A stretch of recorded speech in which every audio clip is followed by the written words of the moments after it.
Alright. So I want to do some training videos for beginners and teach people how to meme and how to clown.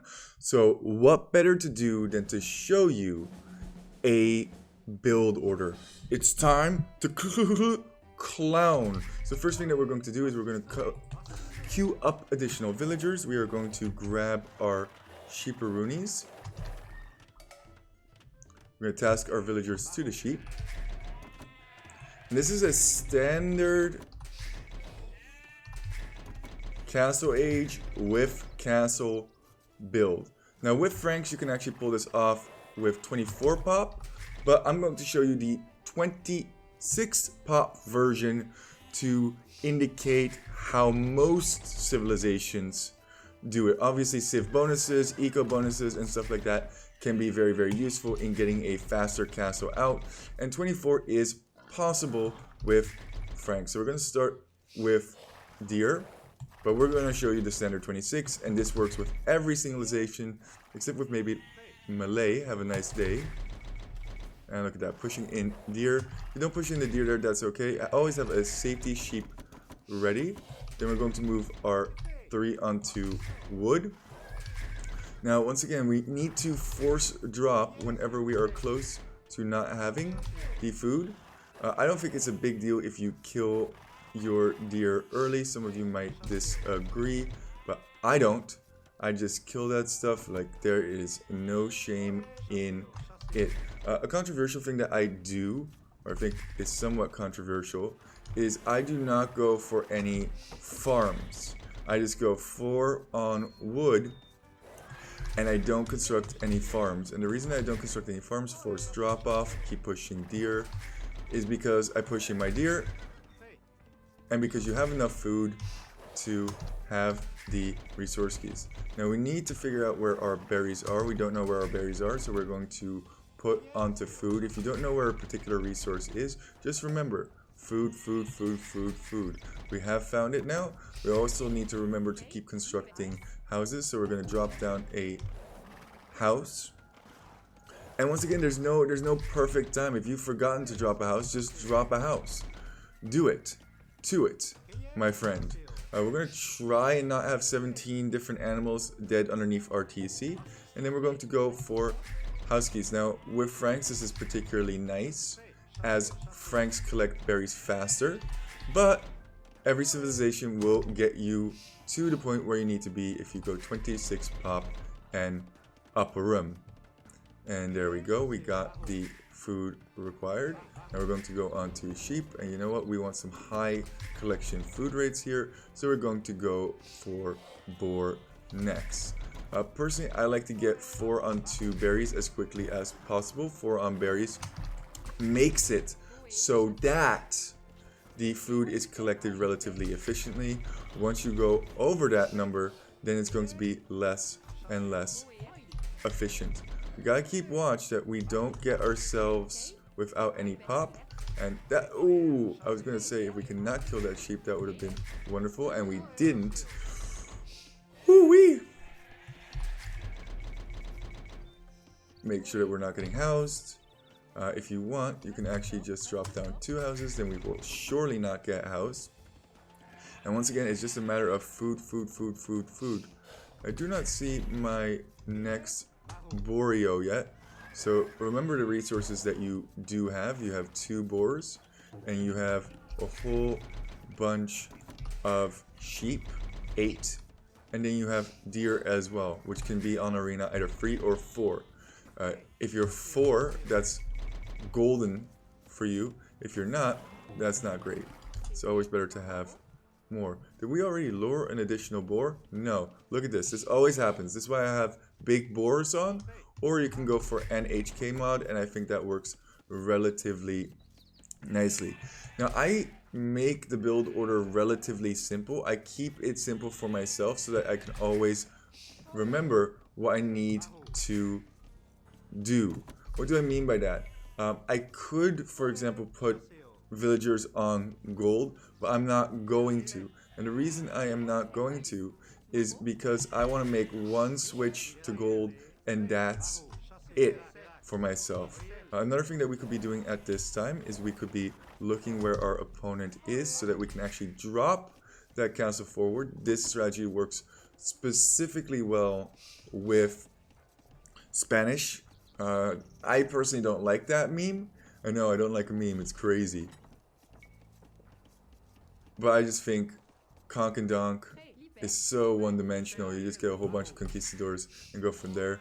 If you want to do advanced stuff like I just did there, I just kind of like moved things that were not very efficient to slightly more efficient spots. And then once we have made these 2 villagers, as soon as we do have that 500 food, we want to click up. Like I said, it's 25 pop-up. Be aware that if you lose your scout, you're going to have to adapt a little bit. And let's drop one more on berries because we do not want to run out of food here. And 4 of these are going to go onto gold. And up. Oh, was a little bit slow to click up there. That's alright. You can see that there's slightly too many sheep on here. There's a couple of individuals that are not working. And that's okay. We are going to put them to berries. And we should be okay here to go for market blacksmith. And then go up. Still haven't found my opponent. Oh, there it is. Here's the wall. And we want to scout out where we would like to drop that castle on the opponent's face. Make sure that we have sheepers nearby. Control groups really help so I can switch between. Now I want to go for a villager here and loom. This will ensure that I have the food and that when I move forward as I click up the castle, that my villagers aren't going to die a terrible death. 2 million ELO is guaranteed with this strategy. Also, using hotkeys to be able to do that is always favorable. We're going to hop over to stone now already because those berries are gone. Normally it would take a little bit longer, but that's great for us. Now we get additional berritos, and we're simply going to use these villagers to construct both a market and a blacksmith. I like to have 3 for that. 2 to make a market and 1 to make the blacksmith. We already have this queued up over here. We already have the stone required, so why don't we just move over an additional 1 to stone. And actually if we just drop this up fast enough, we can even sneak in double bit and still have the required amount of food, the required amount of gold. Frank's really strong because they have a civ bonus. It's going to be slightly tighter, but the same thing would occur once the berries run out. They're simply going to move over to stone, and then we click up. And now one thing that we're going to do is actually we're going to move these villagers forward. Preferably we want healthy ones, so this one's going to go onto here. We do not have the required amount to pick up the upgrade over here. We do get the farming upgrades for free because we're Franks, so that's something to keep in mind. But let's say we didn't, what we could do is we could actually buy food over here, and then we could buy those upgrades. We want to go forward with mostly healthy villagers. We actually would have liked to have dropped off that wood. Not optimal to say the least, but by the time we get over, we should have enough stone to drop a castle. If we really want to be aggressive, we can pick up fletching so that our castle does more damage. Preferably we don't want to show this, and we want to keep our scout nearby. We can queue additional villagers as we go, but I'm going to opt for fletching, and then we're just a little bit short for the next one, 650. Now all of these guys can go off. Maybe we want to have a TC behind, so maybe we leave some behind. Just think about what you want to do for your build. These guys came over a little bit too early, but once you play around with the timing, you should be a-okay to 26 pop and castle drop. Now, I know we have way too much stone because we're Franks, but I picked random civ, and you need 650 for any other civ, so yeah. Also, don't be afraid to just abuse the bejeebies out of the market. I actually like to make market 1 after I'm done with my scout. I just kind of put them on auto scout. And then what I can do is I can sell the wood, I can buy the food, and now I would normally pick up, say, horse color or something in that nature, and start dropping out farms. Did we not pick up fletching? Oh, we did. Oh, you know what? We can grab another one and get Bakken as well once we get that 100. And now you have a nice little economy, and you can do anything from this point. And that is the 26 pop and castle drop. Like I said, you can do this 2 villagers early and you have a castle constructed at about the 14-minute mark with Franks. And then you just go full throwing axeman, because why would you go anything else? You can even collect stone or gold forward. That's why I picked this particular spot. And look at this noob. He doesn't even know. We're going to fellowship this man of the boar. I'll get that boar. Can you reach that? Yes, let's go. And then the throwing axeman. Oh, because memes, and dreams. And then we're just going to add additional farms to that. But I hope the overall build is clear from this. I think this is a perfect spot to end this one. We're going to just resign it. And that is 26 pop and castle drop into unique unit. Now, your unique units might not require you to have food. Like I know throwing axemen, for example, do, but there's also a lot of unique units that just require wood and gold. In that case, you can just drop down 6 farms instead of more than 6 farms and move over additional units to gold. Maybe you don't want to go for additional TCs. You want to be spending your resources for the most part. Your resources should actually not get this high. The reason it got this high is because I wanted to show you that you could get 650 stone no problem with this build, with any civilization. The only civilization that's a little bit weird is actually Malay, because Malay age up faster. So what I like to do with Malay, same principle, but you just go 2 additional villagers. You go 28, and then you go 5 onto gold instead of 4 onto gold that we did there.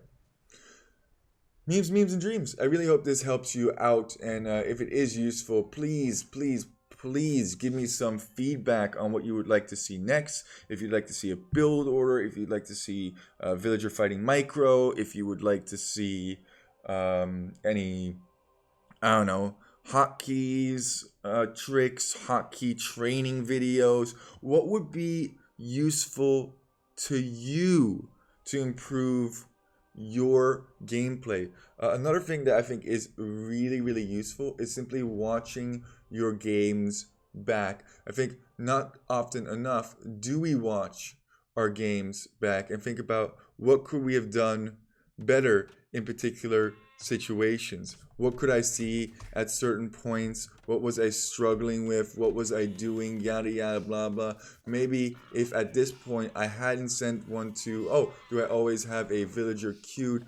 Oh, maybe I could have gotten away with just doing 3 on wood. This is also how I come up with additional build orders, is I look back at my replays. I do that mostly off of camera, and then I kind of figure it out for myself. I don't really like doing, oh, you have to have the 7th villager to the board, the 8th villager on the blah, blah, blah. No, I really like looking up here and just going by the total numbers on each resource. So it's 6, 4, and then rest on food, and then gold. And then after that, we're just going to go stone, stone, stone, stone, stone, once our food sources run out. And honestly, I feel like this one was a pretty clean one. I remember that there was a little bit of idle time right here. Like once I construct these, I didn't click, and now I clicked. So I had a little bit of idle TC time, total of 9 seconds. If you can keep it to under 20 or 30 seconds while playing, I think that is very good. And I also remember this part. So I could have gone a little bit later. I had a lot of villagers just kind of standing around for about 30 or 40 seconds. These guys, I was trying to do that, keep them on trees longer. They could have come forward a little bit earlier. Also, I kind of should have constructed a farm here. Why? Because I'm 3 short from making an additional villager, and now I'm going to count up on my TC idle time. Be critical of yourself. Even though this one was pretty clean, in my personal opinion, I could have done some things better. I could have known that I had 47 food. I could have sold some of that wood and bought some of that food earlier, and then I was mucking around. I was like, wait, didn't I get fletching already? Yeah, I did get fletching already. Okay, I'm gonna Bakken, and didn't get Bakken, and then I just have this food, and Be critical. It's okay. If somebody is to be critical of your gameplay, it should be you. Not me, the poo, but you.